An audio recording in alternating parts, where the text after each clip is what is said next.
I just got back from the early screening of Superman, the July 9th Tuesday screening for Fandango and Amazon Prime members. I forked over the money to be able to see the film early, and I'm really glad I did.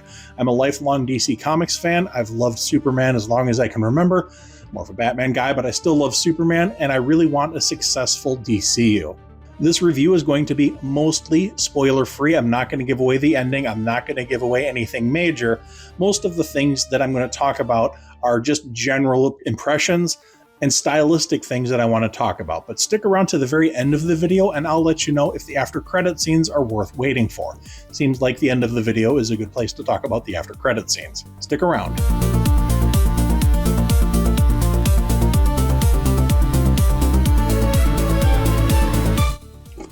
Superman. Superman is almost exactly the movie I wanted it to be. Superman is a comic book movie. About halfway through the movie, it occurred to me that I had to stop watching this movie as a movie. People are going to compare it to Guardians of the Galaxy all day long, but that's not really the right way of looking at it. James Gunn made a comment that his love of movies comes through in Guardians of the Galaxy. His love for comic books comes through in Superman. And that is really, really apparent when you watch this movie. This is probably the most comic book movie I've ever seen. Right from the get-go, we're thrown into the madness of this universe. Every frame of this movie looks like it's from the page of a comic book, and I mean that in the best possible way. Visually, the color palette. This movie is excellent. It knocks it out of the park. The cinematography is great. Whoever did the storyboarding of the movie did a good job. It feels so much like a comic book, and I appreciate that so much. More than any other movie I think I've ever seen, this really feels like a comic book coming to life. But you know what? It's still a James Gunn movie. If you've watched Guardians of the Galaxy, if you've watched his Creature Commandos show, if you've watched the Suicide Squad, you kind of already know a little bit about what the tone of the movie is going to be. Does it have that James Gunn humor? Yes. And unfortunately, it's a little bit much. I wish that he would tone down the jokes maybe by 25%. It's almost as if he was afraid to let the dramatic scenes stand on their own. He had to insert jokes. Now, mostly they worked. I did find myself laughing out loud in the movie theater, but that's not why I go to see a Superman movie. I don't go for a comedy. I go for adventure, for spectacle, for larger-than-life situations, for heroics, for epic scale, for seeing the characters that I love. Yeah, sure, a joke here and there is fine, but it's just a little tiny bit overdone. James Gunn's style also involves a lot of music. In the Suicide Squad, you get a lot of modern rock, classic rock. There's Spotify playlists for all this stuff. Guardians of the Galaxy has its mixtapes. Instead of movie score music, you get some pop music, some contemporary music, some rock and roll. Sort of out of place in a Superman movie, but it's not as in your face as some of his other stuff. He does it a lot more in the Guardians of the Galaxy, but he couldn't quite help himself in this movie. The score of the film was surprisingly okay. Not the biggest fan of the retooling of the John Williams theme. The John Williams theme is so iconic. It's hard to do anything to it without making it less awesome. Because the John Williams theme was perfect. And when you change something it's perfect, it becomes slightly less perfect. I probably would have made different creative choices in the music department, but it works and it serves the film, and it's very James Gunn-y, so if you've seen James Gunn movies, you know that's going to happen. And it works. It's not terrible. James Gunn talked about having a less powerful Superman. Superman is almost a godlike figure. He can do almost anything. People criticize Superman for being boring because Superman is impervious to absolutely everything except kryptonite. So they got to have kryptonite. Does this movie have kryptonite? Well, depends on how you look at it. But this is a less powerful Superman. Superman gets his butt kicked more than once in the movie. Yes, he's ridiculously powerful. He can fly into space. He can punch monsters. He can lift buildings up in the air. He can fly. He can shoot lasers out of his eyes. He does all of the Superman things. But at the end of the day, if you punch him hard enough with a robot thing, you can knock him down. There are a few little touches in this movie that I liked. I want to get this movie on 4K Blu-ray and pause it and read some stuff because there's a lot of things in the background that I feel like I missed, but I did catch a couple things. As a DC Comics fan, I like little Easter eggs thrown in there, and I feel like there's probably some stuff I missed. I did notice the Gotham City sign on the highway. That was pretty cool. And there's always been a thing about where exactly is Gotham City and where exactly is Metropolis. It's never been firmly established in the movies where these things are, but I did notice that Lois Lane was driving a car that had a Delaware license plate. Now, the design doesn't really look like a Delaware license plate, but I clearly saw the word Delaware on the license plate. Hi, I'm in Delaware. And in some maps of the DC universe, Metropolis has been in Delaware, across the bay from Gotham City, which would be in New Jersey. I've noticed in some superhero movies that these cities that don't exist, they want to avoid telling you what state they are. So it'll say Gotham on the license plate. Well, cities don't issue license plates unless you're Washington, D.C. Gotham has a license plate in some movies. Metropolis has a license plate and some other things. This movie showed a Delaware license plate, and for some reason, I just thought that was fantastic. There's a lot of advertisements on billboards. I want to pause the movie and look at those things. I bet there's some Easter eggs in there. I want to shout out to the cast. The actors in this movie were fantastic. I thought I was going to hate Guy Gardner with his bowl cut, but he was a standout character. Nathan Fillion is just perfect casting for Guy Gardner. It makes me so excited to see the Green Lanterns TV show on HBO Max coming up. Mr. Terrific is excellent. I'm a DC Comics fan, but you know what? I've never really read Mr. Terrific. I've come across him in comic books here and there, but I've never sat down and read Mr. Terrific. His character shines through in this movie. I want to know more about him. They really don't introduce him. They sort of drop you into the situation. They drop you into the movie, and you kind of got to figure it out on your own. They don't dwell on Mr. Terrific's backstory. He's just this guy with cool tech who shows up, who's friends with Superman, who's friends with Guy Gardner, who's friends with Hawkgirl. He's just there, and you have to accept it and roll. Not every character needs a big origin story. This movie just dumps you right into the universe where all of this stuff already exists, and I think that's actually the right choice. In the Zack Snyder films, they sort of rushed to get to the Justice League. They had Batman v Superman before a proper Man of Steel sequel, and the Justice League just felt rushed and forced. This movie somehow manages to drop you into an established comic book universe where there's superheroes all over the place without giving you origin stories. It feels like you're skipping a step, but it works in this situation because it tells a coherent story without trying to rush anything. These characters just exist in this universe, so they're in the universe like any other character would be. And the character of Superman himself. How do you portray Superman in a new way that's going to be interesting to audiences? You already had the much beloved Henry Cavill Superman. The Snyder Bros really want to restore the Snyderverse.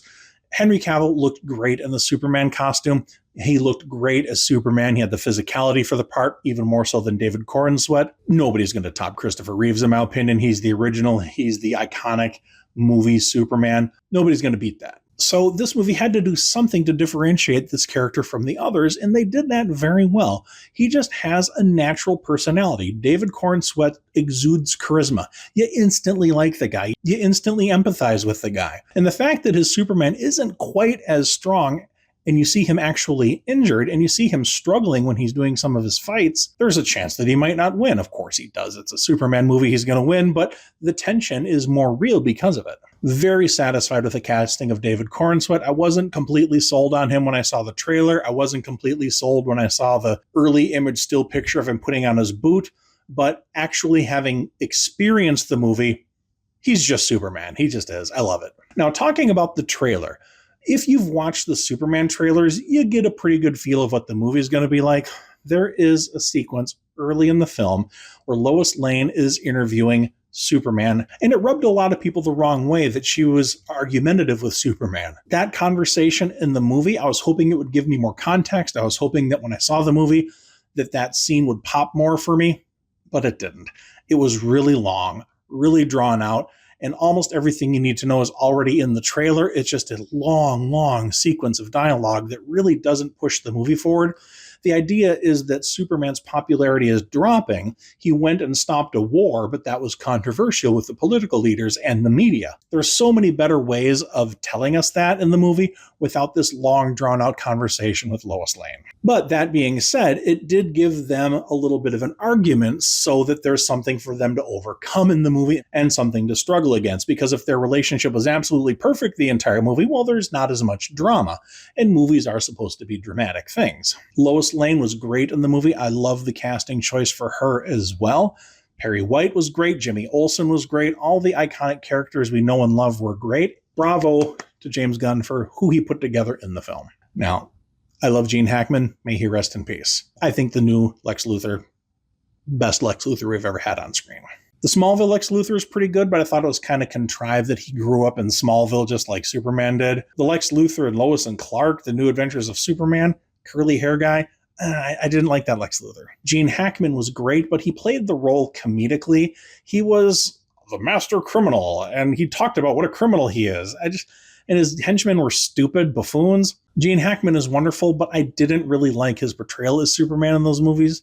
Kevin Spacey was really good, but this version of Lex Luthor in this movie is superior because he's smart, he's cunning, he's evil, he has a character, he's believable as a tech billionaire. There's a sequence, which was in a clip that was released, where Superman barges into his office to confront him about having kidnapped Crypto the dog. And when the guy's just in there drinking his coffee, the smarmy look on his face, you just wanted to slap him. Lex Luthor is great in this movie. He has an evil plan, and he's executing his evil plan. I've seen some people criticize that Lex Luthor does a little bit of James Bond monologuing where he explains the evil plan. But you know what? This is a comic book adaptation, and I do mean a comic book adaptation. You have to have the little speech bubbles with the text in it, and in a comic book, you can't explain too much. It's mostly visual. There's dialogue, and there's little boxes explaining context and things, but mostly it's through people talking.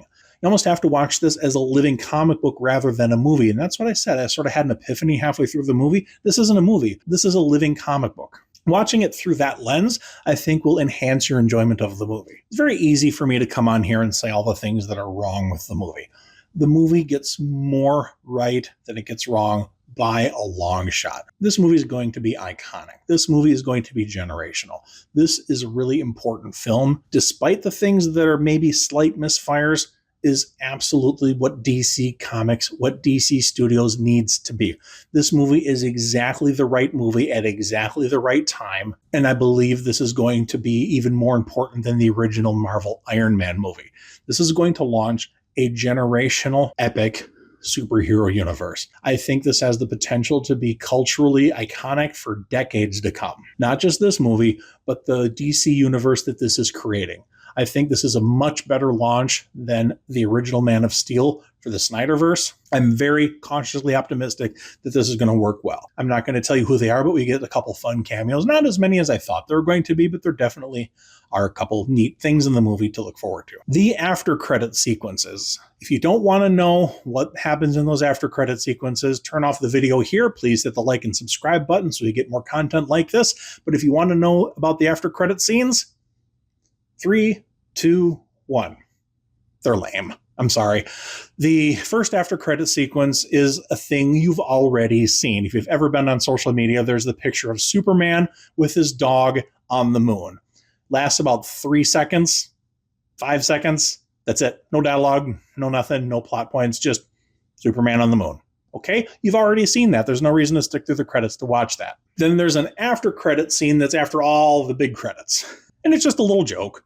You know, Superman and Mr. Terrific are talking and they say something kind of funny, and that's it. No new characters to be introduced, no new story elements, nothing teased for future movies. Just a little jokey thing that would have just been fine as a deleted scene on a Blu-ray release. Absolutely not worth sticking around for. But you know what? After credit sequences are gimmicky and silly anyway. The movie is what's important, and the movie succeeds brilliantly. Despite a couple minor flaws, it was excellent. It was great to see a live-action Green Lantern. It was great to see Mr. Terrific. It was great to see Hawkgirl. I love this Lex Luthor. I love the banter between Lex Luthor and Superman. It's right out of the pages of a comic book. It's like a live-action version of the animated series. I can't say enough good things about the movie. Go see it in the theater immediately. You'll love it. Probably. Until next time, folks, Eric Wilford Watson signing out.